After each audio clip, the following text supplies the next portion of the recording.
Now, do you have a place on the ocean with a tropical climate and you're thinking, you know what?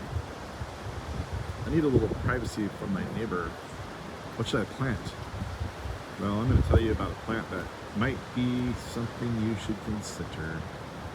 It is Pandanus. Look at this beautiful thing. This is also called the screw pine. There's nearly 600 different species, 578 actually to be exact, of recognized species of Pandanus. This one here, don't quote me, but I think is Vetchii, Pandanus vetchii. Pandanus, I'm down here in Mexico at my buddy's place. Just got out of the ocean for a little surf. Waves were okay. They're a little blown out now. But yeah, and I thought, what better time than now to make a video on Pandanus. So these are not, even though I'm in Mexico, these are not native to Mexico. These are actually native to sort of the old world tropics, which the largest amount of species, the most amount of species are from Madagascar, but they occur through Australia, northern Australia, all through Solomon Islands, all through Polynesia. They're native to Hawaii. They just didn't make it to the New World before us humans aided them in that process. But you can see what happens with this plant. It's called the screw pine. Here's a big one here next door. We'll talk about all kinds of things about this plant. But it screws as it goes up. It sort of twists as it grows. Here's a younger one that my buddy planted. And if you do live in the tropics and they have them next door, guess what? All you need to do is break a branch off and plant it. Here's a good view. In fact, we'll just hop the fence. It's a boulder fence. It's easy to jump. It's a really beautiful fence, and I will catch some air and check this out. So here we are looking at the underside of the Pandanus. You can see it has this really beautiful scar pattern going up, almost looks like a palm.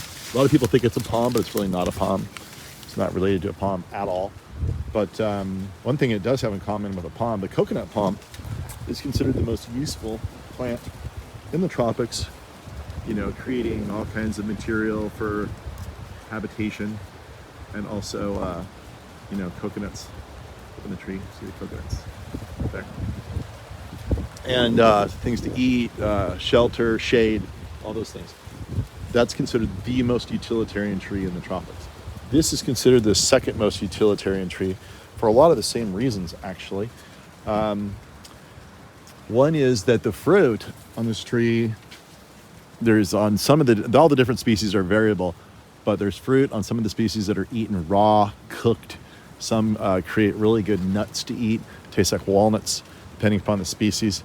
The leaves themselves are used in culinary dishes, also dependent upon the species. And I guess I'll just, why not, you know?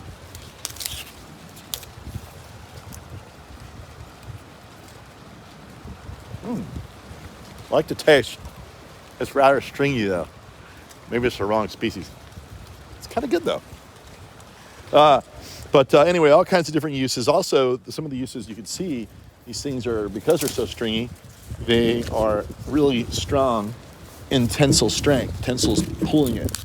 Well, maybe not, but they make really good mats. They weave these things into mats and furniture and all kinds of things like that.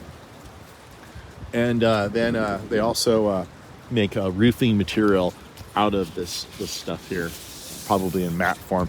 But you can see how the roots come out of here, and it's you've got they just adventitious roots just pop right out of the tree, go down. Look at this one way up there. See that one? It goes all the way down, and it anchors it to the ground.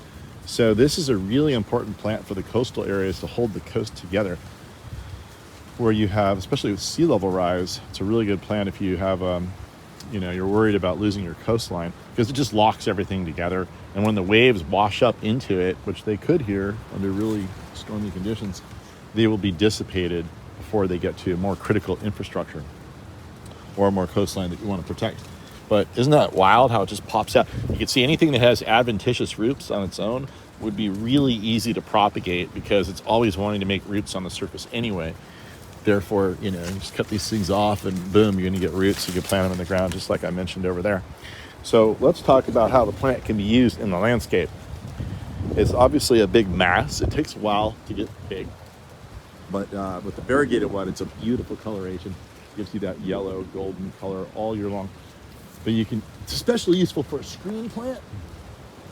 And here on the ocean, you have to be careful about your screening because you don't want to screen out the ocean. You just want to selectively screen some things out. But we'll go along and show you how it's used here. This is the variegated one on the right. Here is the non-variegated green one on the left. And look at this. It's actually being a bad neighbor.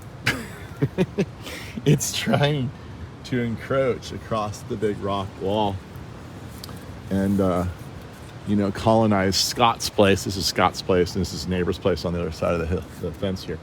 So there it goes. But then Scott took some cuttings off his neighbors, and I kind of gave him some ideas on where to plant plants and what plants to plant. And he planted some screw pines over here. Look how pretty this is. This is the green one. And you can see here how it screws up. See how it screws? See the screw action? That's the screw action in there. Absolutely gorgeous. Really beautiful light in the tree. And it can be a shrub when it's young, but ultimately most of them do become trees. Here's another example of the screw pattern as it grows up. You can see it creates a really beautiful tropical mass. And these things are really drought tolerant. Once they get going, they don't need any water at all, at least down here. And they have a really long dry season here. So to say something is drought tolerant down here is saying something. Look at Scott's cute surf rack. How cool is that? So then again, moving right along, he has created this fun little tunnel to another structure back here. And it kind of creates this tunnel effect, which is really fun. Here's a really good showing of how the roots come out with a really well-trimmed trunk. The trunks are really beautiful. Beautiful. This is freshly trimmed. That's why it's so green. Isn't that pretty? So, but you can see there's the neighbor over there. They don't really see him anymore. Nice combination of plants to keep the view where you want it. And yeah, so let's see what else. There's going to be someone building a house next door here eventually. So Scott has been planting more pandanus out here. And you can see, you can see how dry this place is. So to get something to grow with hardly any water at all in these oceanic conditions with salt spray and wind, and these things just thrive in it. It's really nice to have this as a utilitarian plant. He's been planting the variegated and the green, alternating a bit, and even put some in here recently. This one looks really sad. I'm going to encourage that he cut off the top, and then hopefully it'll sprout out. I don't know. It'll be interesting to see if these guys survive after this sort of trauma.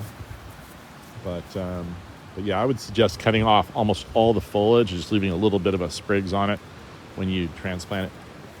And that's pretty much the story. And here comes Scott right now with my buddy Will. And Will just got here from the airport, so it's going to be a fun time.